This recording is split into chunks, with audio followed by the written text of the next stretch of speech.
Hello, everyone. Welcome to another episode of the rePRO Film Podcast. I'm your host, Asha Dyer. And actually, this is a very special episode of the podcast series because I want to introduce you to the rePRO Film team. Every month, I get to bring you these awesome interviews with amazing filmmakers around a rePRO topic. But I thought we'd kind of like pull the curtain back and show you how everything's put together, because the women that I get to work with are awesome.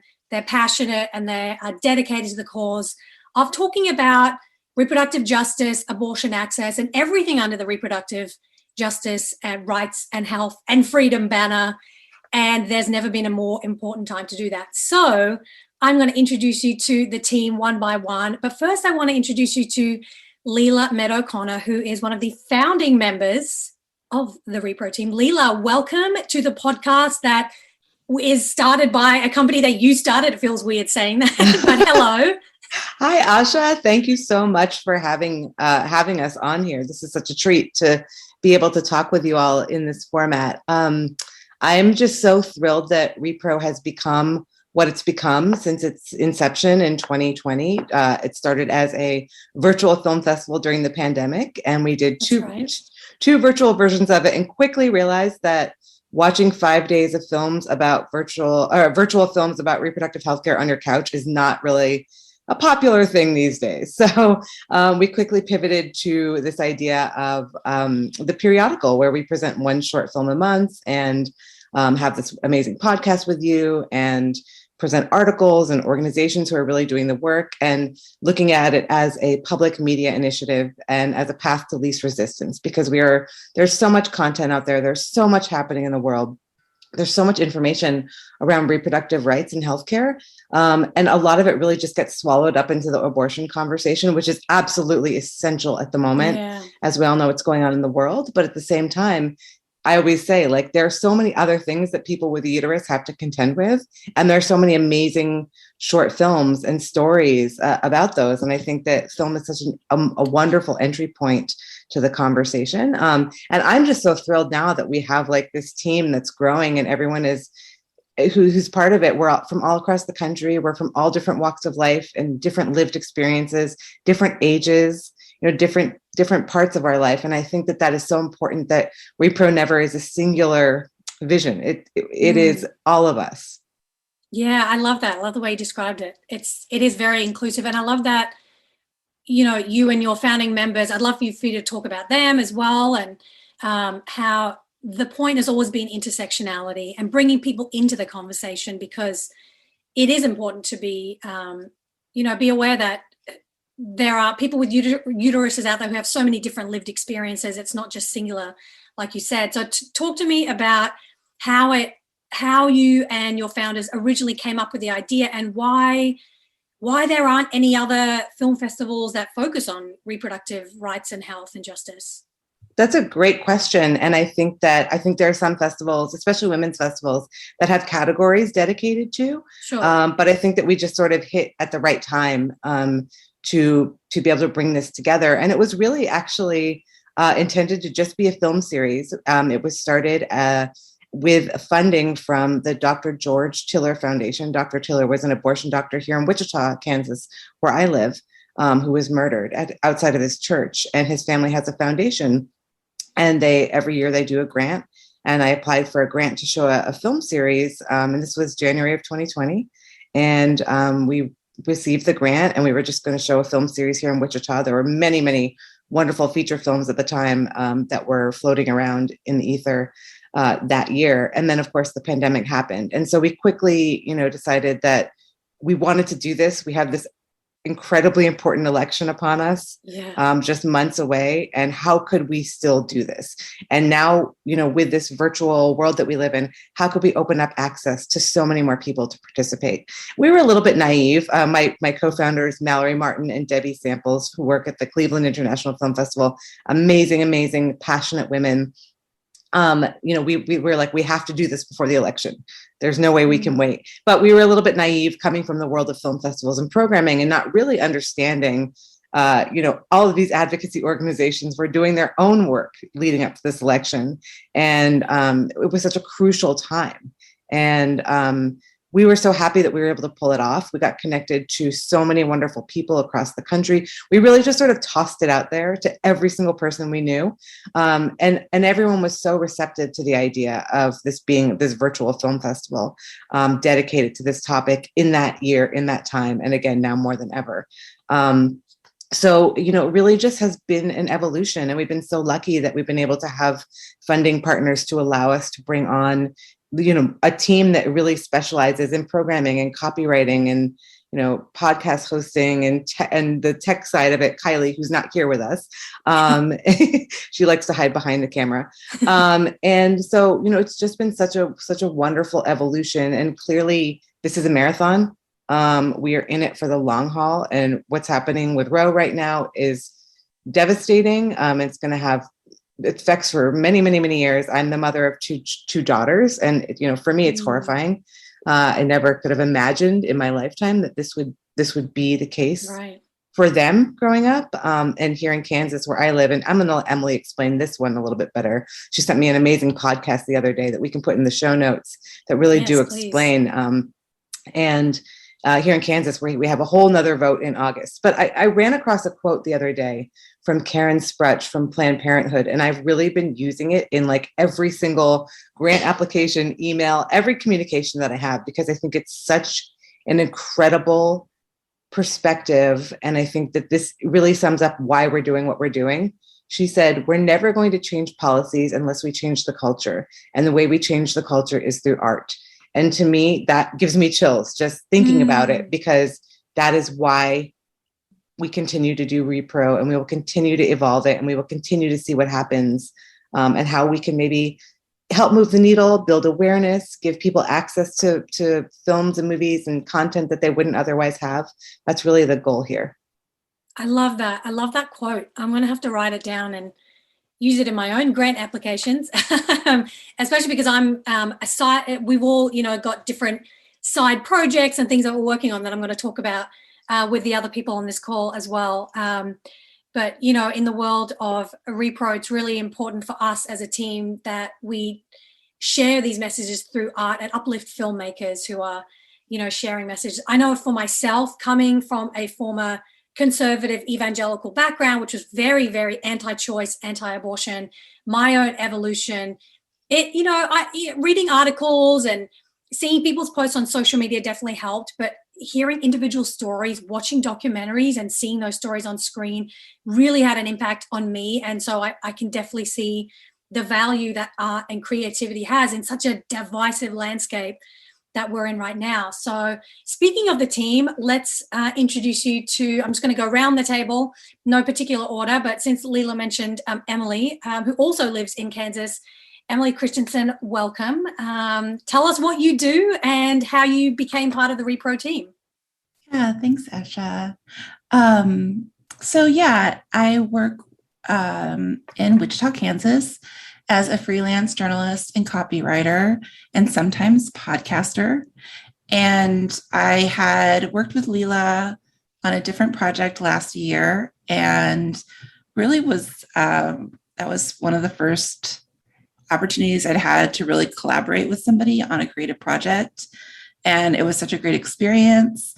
So I was really thrilled when she asked me to join the rePRO team as the newsletter writer. So every month, in collaboration with Lela and you and Neha and everybody else, I put together the content for the newsletter. And it's really the what's in it, and of course the film and the podcast and all the links that we share. Everyone has a hand in that, and then I pull it all together and have really just tried to make that an accessible document that people can engage with at the level they want to. So it's a short newsletter, but it's very dense, and you could certainly spend a lot of time with it, or you could just spend a little bit of time with it. And so that's what I do. Yeah, and it's for anyone who's worked in marketing or film or comms or anything, having the ability to write something so succinctly and engagingly, I don't know, for me, it is so hard. I have to have endless days or hours of thinking about it, but Emily is worth her weight in gold. It's just such an important role that we have with this periodical. So thank you, Emily, for the work you're doing and the talent that you bring to this team. And, Lela mentioned before that you both live in Kansas, and she's going to share a link to this podcast episode that we should all know about. Speaking of, important rePRO topics, can you tell us about the vote that's coming up in Kansas that people can be aware of wherever you are in the country, and perhaps how we can stay informed or support somehow ways that you know of? Yeah, I will try to explain as best I can. And this year, like in so many years, Kansas is really on the forefront of the reproductive health struggle. And this year we have a ballot initiative on August 2nd, which is the primary, although this specific ballot initiative is open to all voters. And the purpose of it is to sort of de-affirm or overturn a Kansas Supreme Court ruling. Our Kansas Supreme Court has affirmed as recently as, I believe, 2019, that women in Kansas have the right to an abortion, that it's protected in the Kansas Constitution. So why this is exceptionally important right now is that it does look as though Roe versus Wade will be overturned by the Supreme Court of the United States this summer. And if and when that happens, abortion will still be legal in Kansas, as we have a very strong Supreme Court ruling that has affirmed that. However, if this ballot initiative passes, that will open the door for the legislature to pass anti-abortion legislation. We do have a pro-choice Democratic governor, and Laura Kelly, which may surprise some people who are not super familiar with Kansas politics. But we have a very conservative legislature, and I expect that there would be votes to override a veto, although I am certainly not an expert on the subject. But yeah, that's my best understanding. And my understanding is it's the first statewide vote that will happen after the Supreme Court decision. Wow, that's super important to know. I mean, and also to see states like Kansas, which is, amongst a lot of other southern states and Midwest states that are known to be super conservative. Like you said, it's got a very conservative state legislature, but with a Democratic governor that can veto any potentially harmful anti-abortion bills and kind of be that stalwart between, someone getting access to abortion or not is really, really important. So it's really great to hear that there is, there are people raising awareness about this ballot initiative. I know the ballot initiative in Colorado in 2020, they did so much campaigning and awareness raising about it. So any way that we can support, we will share it through the periodical on our website and our social media. We'll keep informed about that ballot measure. August 2nd. Mallory, I mentioned earlier that you are the other founder of the rePRO Film Organization. I'd love to find out how you got involved, how you met Lela and Debbie, and how it all came together. Sure, of course. And thank you so much for having us all on here. I think as Lela indicated, I work for the Cleveland International Film Festival. I'm based in Cleveland, Ohio, which is also how I know Debbie. She works for the same festival as I do. I've been working in the film festival industry for almost 15 years in one form or another. And that's how I met Lela. Lela was working for Film Festival Alliance for a long time. We connected that way, especially in 2020, once the pandemic hit and festivals were forced to turn into virtual offerings. We connected more. She also had started Mama Film at that point, which was an organization that I was really interested in being a part of as I was a new mom at that time.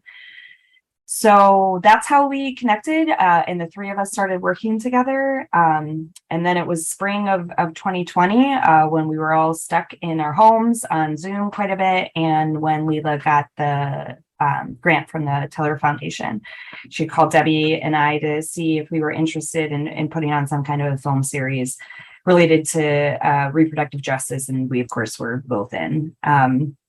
And at that point, the expertise that we could bring was around film and the film festival industry. We knew film. We did not yet know the world of organized reproductive justice. I mean, other than us being each of our own advocates within that field, but we learned very quickly, and we of course had the best intentions to start a film series, which then became a film festival within a matter of 2 months, a virtual film festival. The first ever rePRO film festival was in August of 2020. We started it because we really thought that it was important for us and something that we could do in this space to bring these films, filmmakers, and organizations together to draw in an audience, elicit emotional responses from the films that they're seeing. And there, like Lela said, there were quite a lot coming out at that time. And since then, because this has been such a pivotal issue, especially recently. So to elicit emotional responses from those films, and then in turn, have a call to action to do something about these issues through supporting other organizations or becoming involved and donating to rePRO as well.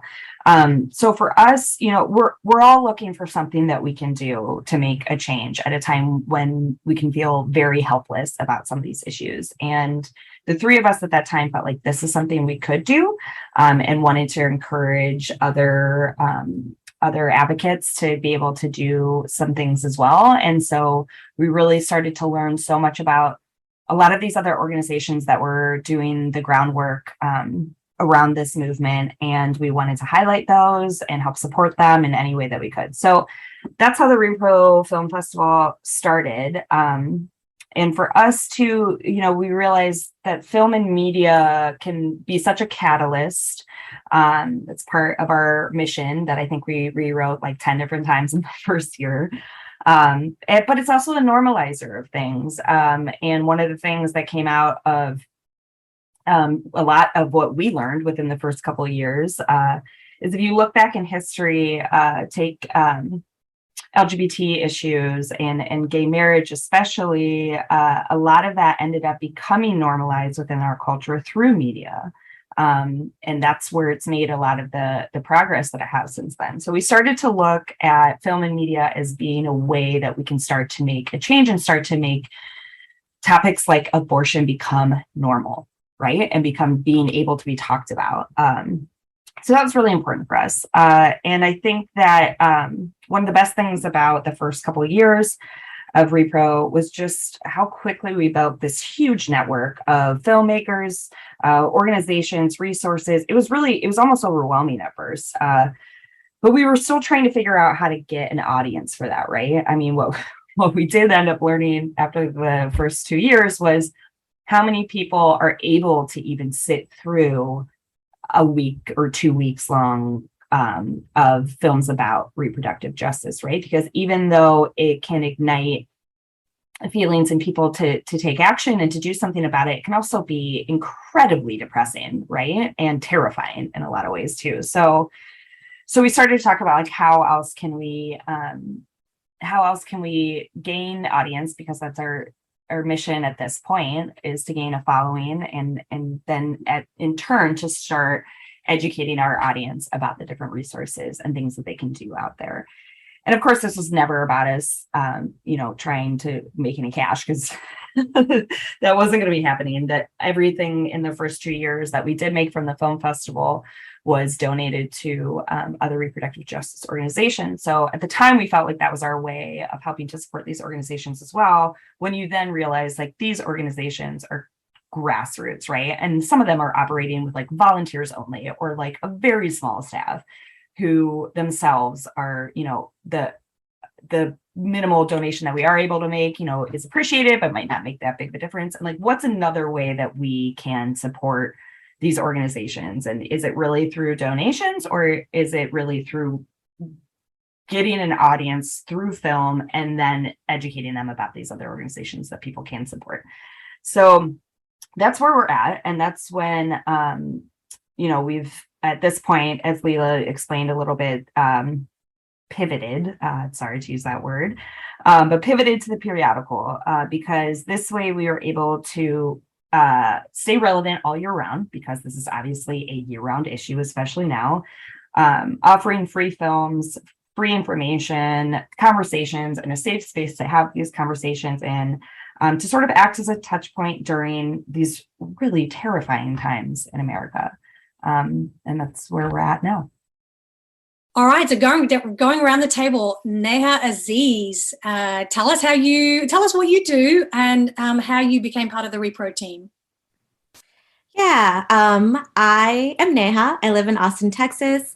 I am a writer, soon to be podcaster, and film programmer living in Austin, Texas, like I said.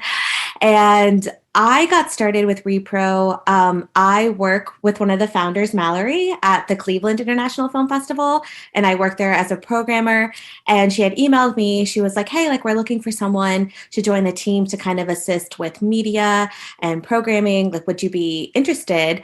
And I was like, yeah, sure. And so I met with the team, which at the time consisted of Asha and Lela. And I was like, this sounds great. I want to do it. And, you know, again, like, I live in Texas, so a very conservative state, a state that is always trying to take away our body autonomy and just has such a reckless disregard for the people who live here. You know, like, I don't know if y'all know, but last year we had such a horrible like winter storm, and I don't think anyone really realized how our electricity was coming in, and we have our own private power grid to avoid attacks. And like, it is always hot in Texas. It is like unbearably hot in May right now. And then we get notices from the government saying, oh, can you put your AC to 78 degrees when it's like 96 degrees outside at the hottest part of the day? Oh my gosh. So it's just like to have these things, I'm like, it's just like, I feel like it's so hard for people to care about women, and it's just so hard for people in Texas to care about anyone. And I don't understand so much that. going on. Yeah. And it's just like, yeah, so it's like a lot to take in every day. And it's like, I'm trying not to become the person that gets numb with every like breaking news alert from the New York Times I get on my Apple Watch. But it's a lot. And so I mean, it can definitely be a lot to every day. There's like a new law being passed, and it just in the issue of abortion alone. So I can imagine living in Texas, you know, this so-called pro-life state, according to the governor and the legislature. And then you see things like, how are they taking care of people who are without electricity or access to food? It's like, there's so much missing in the conversation. Right. Mm-hmm. Yeah. Like, so many people die, but then you're going to tell me about like your appreciation for life. And I'm like, no, actually. And, you know, not to give, and just also just in the South, but like not to give like Marjorie Taylor Greene any attention, but she did say something the other day about how the greatest choice a woman can make is being a mother. And I'm like, I don't think she said that to promote like pro-life, but it's just like, but it's like, yes, that is such an important choice. It should be a choice. A choice, exactly. So why would you? Yeah. So why would you want someone who maybe does not want to be a mother, or who may not be ready to be a mother, or support all that requires to be a mom? Like, why would you force that upon them? It should exactly be that, a choice. And it's also just, at the end of the day, none of anyone else's business what we choose to do with our bodies. And so it's just so interesting to me that she comes out and says something like that, thinking that it is a positive note for the pro-life movement, when in reality it's like, well, this is just literally all we're asking. Yeah, when I remember seeing that someone shared a tweet about it. I read it today, and it's like, great. So does that mean you're pro-choice? Because yeah, and then just like kind of on that choice, or kind of on that topic, like Ted Cruz was like, you should be responsible for your own choices. I can't remember exactly what he said, but this was in reference to like a vaccine passport. And I'm just like, oh, it's like Ted Cruz, this new spokesperson for Planned Parenthood. And I'm just like, Yes, like, and I just really hate this notion that people just don't care about things unless it personally affects them. But I'm just like, and I think so much of the blame is put on a woman, but I'm like, it definitely takes another person to get pregnant in case anyone didn't know. So it's just like, it's just so crazy to me. Just like the uneven level of responsibility that is given to us. Yeah. Yeah, it's really interesting the way that the word choice is kind of bandied around by people who are anti-abortion, but and this was something that Maya Cueva, a filmmaker from On the Divide, said in a recent interview I did, that through the characters in her film, they really could see that choice is a matter of survival, and that quote just sticks with me. And it really makes me think that the films that we're sharing and promoting and conversations that we have, it really is, it's not just about having a choice, it's about access, it's about survival, it's about justice, and that's what a lot of the films that we share are all about. So I love that. And Neha, you mentioned that you are a podcaster as well. So let's talk about the podcast that you've been doing. And so last year I got accepted into a podcast fellowship with iHeartRadio, and it was the first time that they were doing a fellowship like this, and they wanted to take a couple of underserved creators and kind of introduce them to the world of podcasting, which I love talking and getting to know people, but I'm just not an eloquent speaker, as I'm sure you can hear later in the podcast. And I tend to babble a lot. And I had an idea. I was born in Pakistan, and, Pakistan was formed during the partition of India when the British couldn't afford to rule India anymore. And they were like, well, we'll give them independence. And the way it was done was such, again, just kind of like really no care for life, where 14 million people were displaced and 1 to 2 million people died. And it isn't really something that is taught in schools. It's not something that I feel a lot of people my age who are also South Asian know about. It's like their parents don't talk about it. There's still a lot of trauma associated with the event. Like my grandparents are survivors, and this year marks the 75th anniversary. And I felt like it's a story that people don't know. And then I felt like I want people to know this story because it's a big deal. Like, the making of a new country is a big deal. And the fact that, like I'll ask around, and I even had like a Twitter poll where like, I think I had over 300 people vote on it, because I had some people who have like way bigger Twitter followings than I do retweet it. And it's like, if I ask you what the partition of 1947 is, would you know what I'm talking about? And I think it was about 70% of the people said they didn't know, which is a lot out of like almost 400. And it's like, we know about all these other horrible events like the Holocaust, the Trail of Tears. And, partition happened around the same time as the Holocaust, but like, we just don't talk about it. And like, the only thing that's really that I remember learning in school was just like how Gandhi was a pacifist and stood up to the British. And that's kind of where that story ended. And everything that is available widely to the masses is told from the perspective of the British, which I personally do not care for, or just kind of like the great men in history narrative. It's not really about the people it actually affected. And there's always like, there's books obviously that people wrote who are South Asian, but I am someone who's like, yeah, I'm going to go read a book and like learn about this, but that is not the case for every single person. So I felt like there wasn't something widely available to people. And I think, or I hope that this podcast can fill that void. Yeah. So that's something that I'm working on, which will hopefully come out in August. Well, I know I'm definitely going to listen, because as someone who is Indian and South Asian as well, I knew that India celebrated its independence in 1947. I knew of the partition, but I didn't know what it was about. So Same. I've been telling my parents like, hey, my friend Neha is making this podcast. I'm going to share it with you. My mom's like, great, this is awesome. So she listens to every episode. So hi, Mom. So I'm definitely hi, Asha's mom. Yeah, that's so cute. I love it. But just like you said, speaking of that colonial voice that seems to kind of dominate the narrative, I feel like there's so many parallels with the rePRO conversation. A lot of the laws that are being passed are very centered on the male perspective, which should not be centered at all. It's very white, and it, you know, in a country like America, which is so diverse, there should be more voices of people of color as the leaders, as the spokespeople, as the experts, leading this conversation. So I think that's a little bit of what we're trying to do by elevating diverse filmmakers and diverse stories through the films that we've been sharing. I will mention that Kylie Brown, who does all our editing, she's listening to this right now and editing it, and she designs the website. She is just a phenomenal person to have on the team, and we're so thankful for her.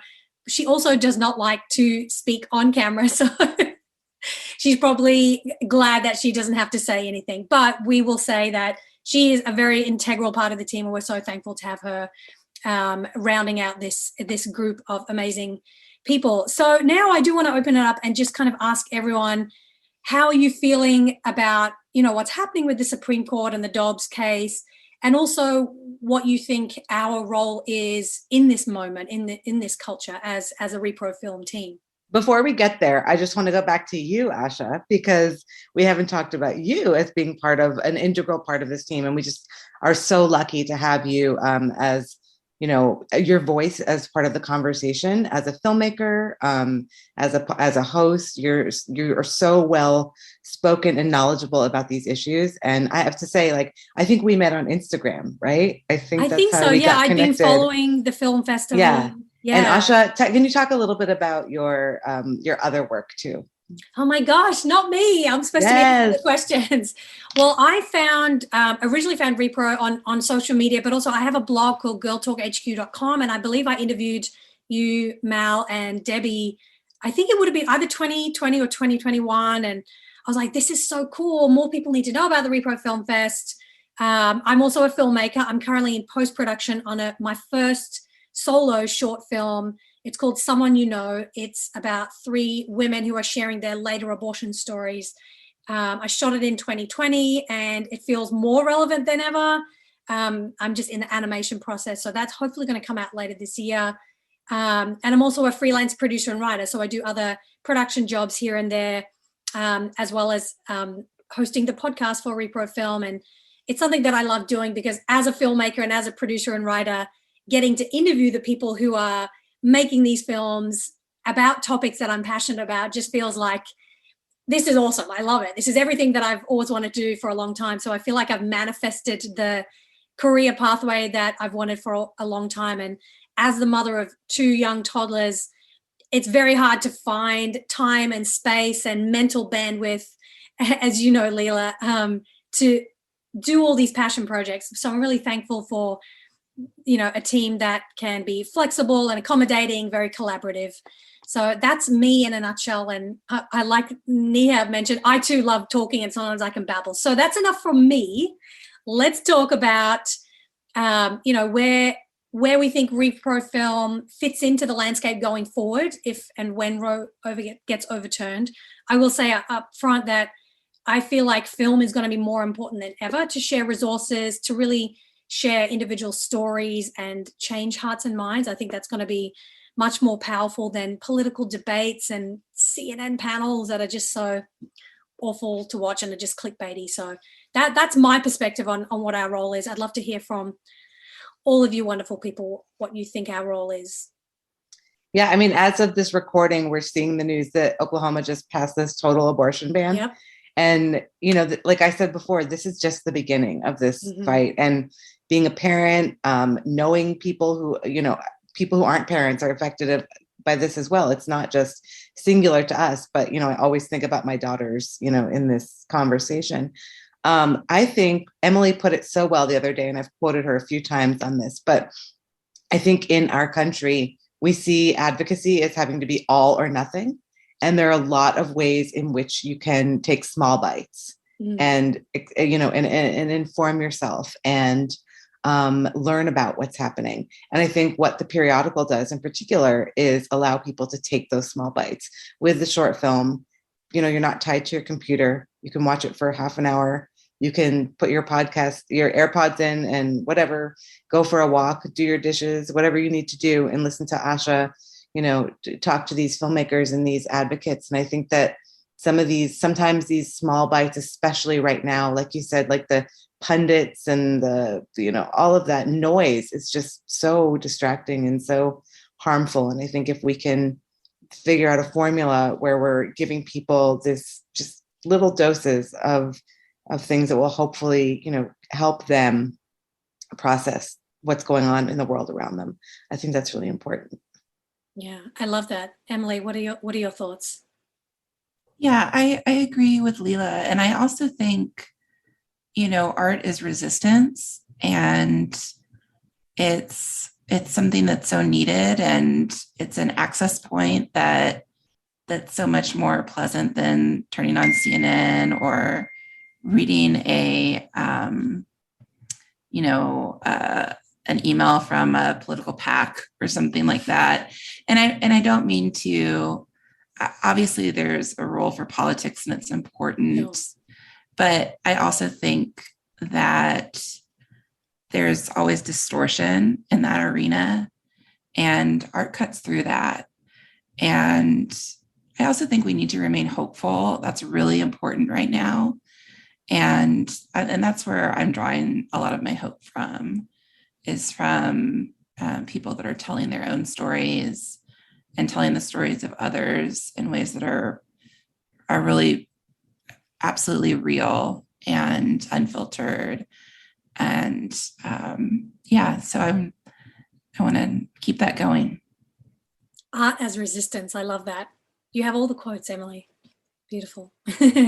Mallory, can you tell us your thoughts on everything that's going on right now with the Supreme Court and the Dobbs case? How are you feeling? How are you processing it all? I was having a conversation about this the other day, and a word that came to mind at that time was sobering, because, to be honest, I can feel when I'm in these, what I call safe spaces with mostly other women at this time, who are advocating for abortion and who feel the same way about women's issues and reproductive justice issues as I do.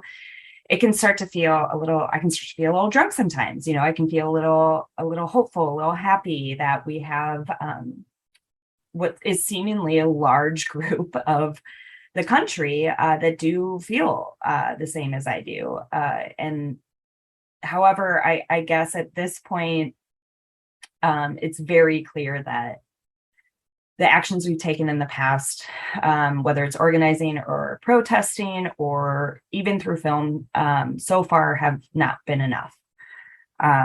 Roe v. Wade will be overturned. 26 states will outlaw abortion and counting. That is going to start happening, I believe very strongly. I think it's very telling, the Supreme Court leak, and how that's an unprecedented thing. I think that it shows how important this issue is to so many people in our country. But so far, I think what we have been doing is not enough, and it certainly won't be enough. And we need to figure out how we can effectively start combating these deliberate attacks on women and people with uteruses. I think that even through you can sort of tell this through some of the conversations that we've had and the film selections that we've made through rePRO over the years, is that this really is not about preserving life in any way. It's about controlling it, particularly the lives of women and their places in American society. I think that is very clear and something that we need to keep at the forefront of our minds, especially through the next year as we battle, as it's going to be an uphill battle, especially through the next elections. I'm feeling really vulnerable these days. I think because of that, I've personally avoided conversations with anyone, within the anti-abortion sphere. But for those who are having those conversations, and definitely for all of us moving forward, I think we really need to start pushing the questions around contraception, birth control, sexual education, childcare, etc. when we're facing questions about preserving life, for example. So I think that I'm really just trying to figure out different ways to approach this and ways that could possibly be more effective. And I'm hopeful that as an organization ourselves at rePRO, we can really start to kind of think outside of the box too when it comes to film and conversations that we're going to have, and also organizations that I think can really make a big difference, because that's going to change pretty rapidly too. Once abortion is criminalized wherever that is happening, I think that what we're going to have to start doing as an organization is support the other organizations and networks that are really trying to save women's lives, right? And so that's going to look like a lot of information and education very quickly coming out to as many people as possible about medical abortions, wherever those are still accessible, and also about abortion funds, even more so than before, and getting women and people with uteruses across state lines to have hopefully safe and legal abortions. So those are all things that I'm thinking about at this point. I'm trying to remain hopeful, but also realistic at this point. I imagine anybody listening to this podcast at this point too is aware of this, but abortions will not stop, period. If we've learned anything from history, the only thing that criminalizing abortion will do is to start killing women like it did in the 60s and before. And we're going to fight like hell for that not to happen again. What is something I'm holding on to is that the majority of this country is pro-choice, and especially from even recent pollings, that is still the case. And our power's in our vote. I mean, believe it or not, we still do live in a democratic country. Hopefully it stays that way. And while it stays that way, we need to do our part in electing officials that are in line with our values and who are going to stand up for women, honestly, because not many are at this point. So that's where I'm at. I think everyone is feeling very confused and scared, but I'm very grateful to be a part of organizations like this and to be connected to as many other resources and really incredible people who are doing the work behind this movement. So stay tuned. Neha, what are your thoughts? Yeah, so something I didn't really mention when I was introducing myself, because I babble, is that I do help pick some of the films that are that we show in our newsletter, right. Yeah. And we pick a theme. Yeah, I know, it's ridiculous. I just this is Neha's wheelhouse. This is what she does. And like every month, like we have like a theme that's aligned with the periodical. So like this month, it's Asian American Pacific Island Month, and a lot of us are part of that community. And the film that we showed was a film called Cold Wall.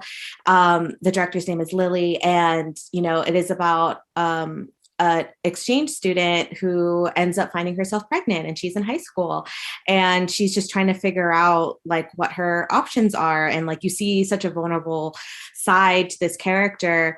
And like next month we're gonna have a film that centers around like Roe v. Wade and a lot of the women who helped people get abortions in the Midwest.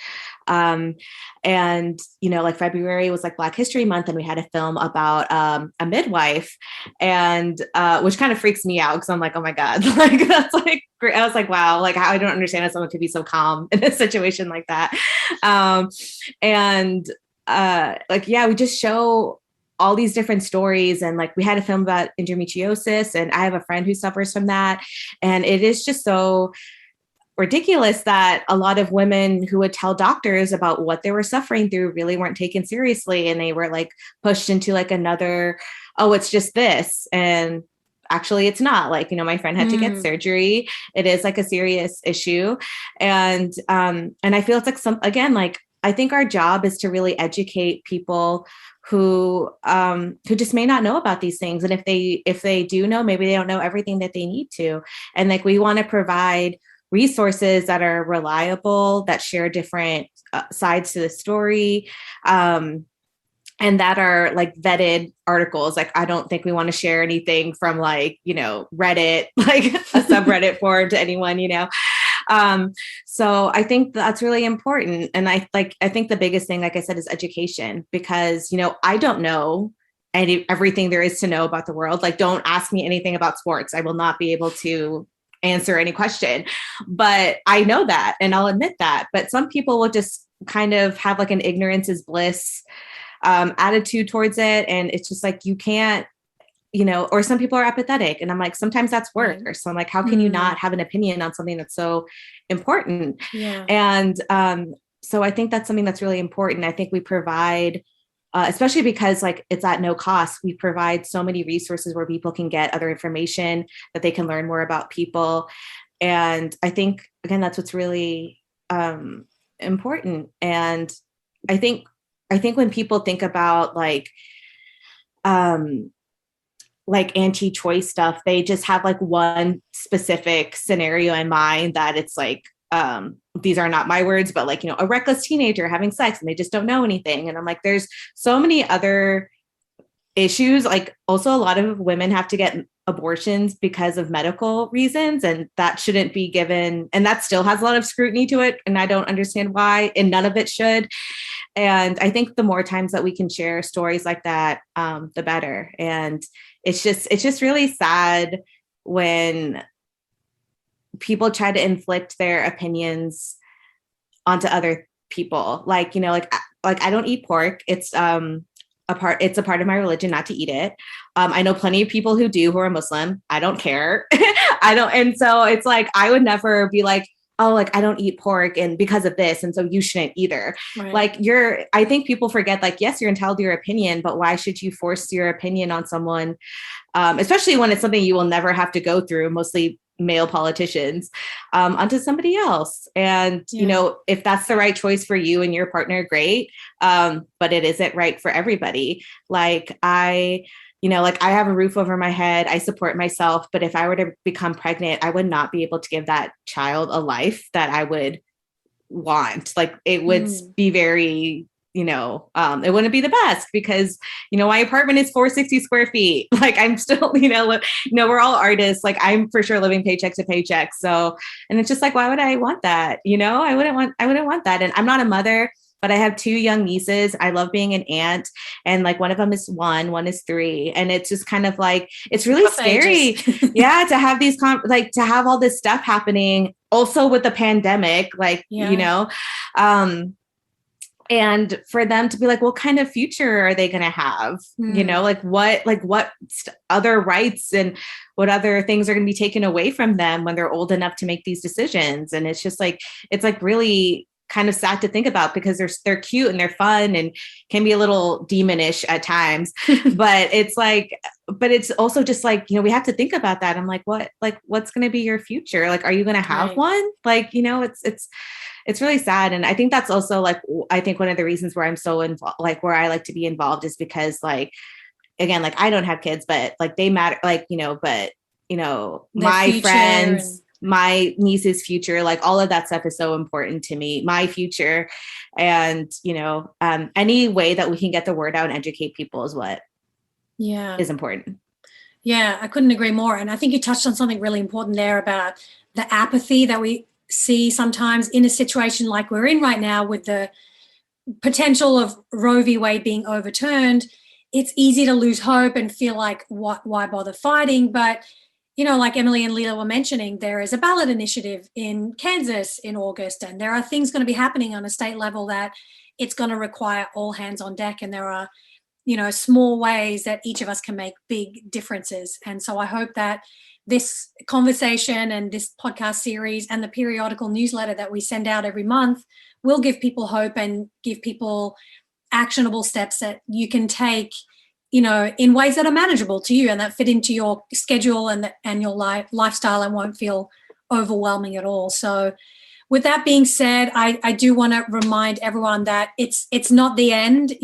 Bodily autonomy belongs to us and each of us. And, we don't rely on 9 judges out in Washington, D.C. to decide what we can and can't do with our lives. And so because of that, people like us exist, activists out there exist, and people are raising their voices and sharing their stories, and we want to amplify that as much as possible.